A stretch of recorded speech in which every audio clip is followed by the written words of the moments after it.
ఇప్పుడు మీరు ఒక సీనియర్ లీడర్ అండి శ్రీనివాసరెడ్డి గారు. సో ఇప్పుడు ప్రజెంట్ ఓవరాల్గా మీరు చాలా ప్రభుత్వాలు చూశారు. రాజశేఖర రెడ్డి గారి దగ్గర నుంచి చాలా ప్రభుత్వాలు చూశారు, పనిచేశారు. క్షేత్రస్థాయిలో కూడా మీకు పబ్లిక్ పల్స్ ఏంటో తెలుసు. ఇప్పుడు ఓవరాల్గా ఆంధ్రప్రదేశ్లో పాలిటిక్స్ ఎలా ఉందంటారు?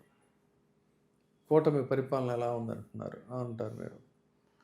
ఒక సీనియర్ మోస్ట్ లీడర్గాను, మాజీ మంత్రిగా కానీ. అంటే పబ్లిక్ గతంలో ఏంటంటే మనము పొలిటికల్ ఉన్నప్పుడు స్టార్టింగ్ అప్పుడు ఉన్నప్పుడు ఏంటంటే పబ్లిక్లో ఆ విలేజ్లో మాకు ఇచ్చేయండి అని అడిగేవాళ్ళు.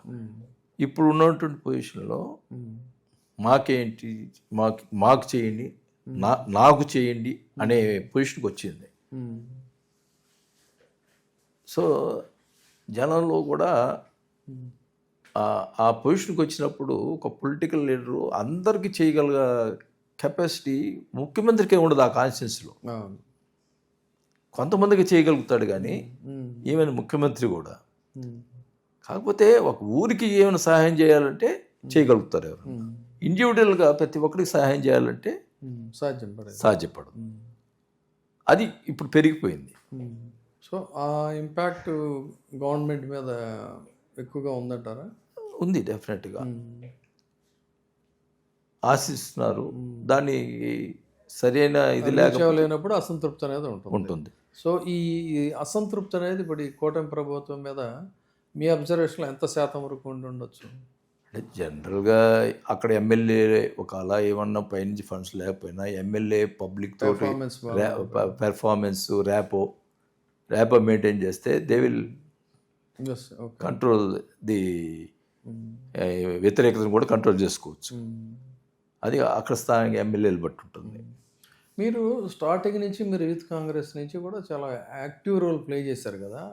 రాష్ట్ర స్థాయి నాయకుడిగా ఎదగగలిగిన క్యాలిబర్ అది ఉన్నా కూడా why you are confined to only Ongole ఎక్కువ మోస్ట్లీ అంటారు? లేదా నేను ఒంగోలు కాదు సార్, నేను ఇంకొక 5 కానీ చెప్తాను. నేను కాంగ్రెస్ ఉన్నప్పుడు ఒంగోలులో నాకు టఫెస్ట్ సీటు. నేను గిద్దలూరు కానీ, మార్కాపురం కానీ, కనిగిరి కానీ,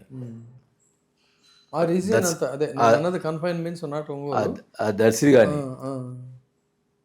ఎక్కడేసినా నేను అక్కడ ప్రచారం ఊరికి ఒకసారి తిరిగేసి వచ్చి ఒంగోలు వచ్చి తిరగచ్చు.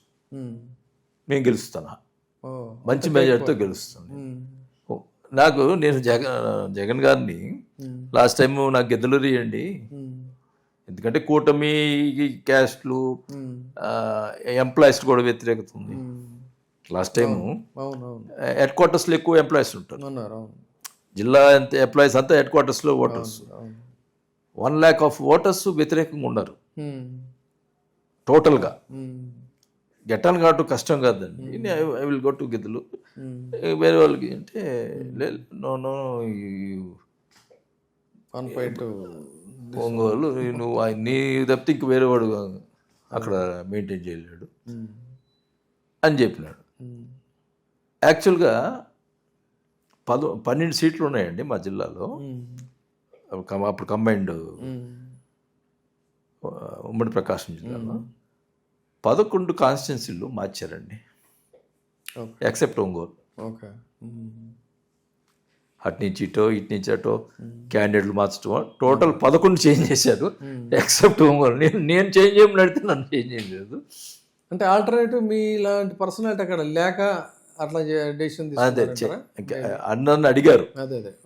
యాక్చువల్గా నన్ను గిద్దలూరు నేనేం చెప్పినానంటే, జగన్ గారు నువ్వు ఒంగోలు చూసుకుంటూ అన్ని కాన్స్టిట్యున్సీలు తిరగాలి అని అంటే, నేను ఫ్రీ ఉన్న కాన్స్టిట్యున్సీని గిద్దలూరు ఇవ్వండి, నేను మిగతా తిరుగుతాను, అన్ని కాన్స్టిట్యున్సీలు తిరుగుతాను. ఒంగోలు అంటే టైట్ సీట్ అవుతుంది కదా, అన్నిట్లో కూటమి అంటే మీకు తెలుసు కదా, ఇప్పుడు క్యాస్ట్ ఈక్వేషన్స్ ఇవన్నీ. కూటమి అంటే నాకు టైట్ కొడితే ఒంగోలు నుంచి బయటికి పోలేని పరిస్థితి ఉంటుంది.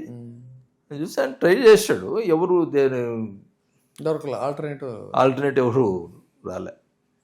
రేపు కమింగ్ ఎలక్షన్స్లో ఇప్పుడు వీళ్ళ థ్రెట్ అంతా కూడా ఏంటంటే మీ పొజిషన్ అక్కడ కన్సాలిడేట్ అయిపోతే వేరే వాళ్ళకి ఛాన్స్ ఉండదు అనేటువంటి ఒక ఫియర్ సైకోసిస్ ఏదైనా క్రియేట్ అయ్యి ఇలాంటి స్టోరీలన్నీ ఫ్యాబ్రికేట్ చేస్తున్నారు అనుకోవచ్చా స్థానికంగా?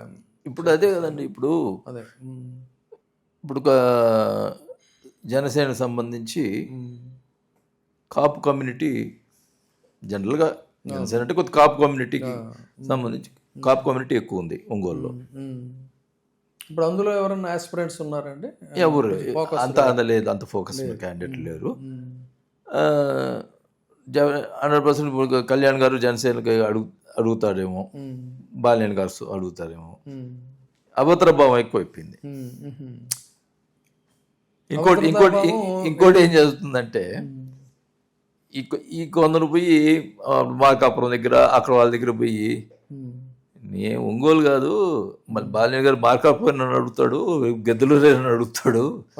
ఈ ప్రచారాలు కూడా జరిగిపోతా ఉన్నాయి. ఇక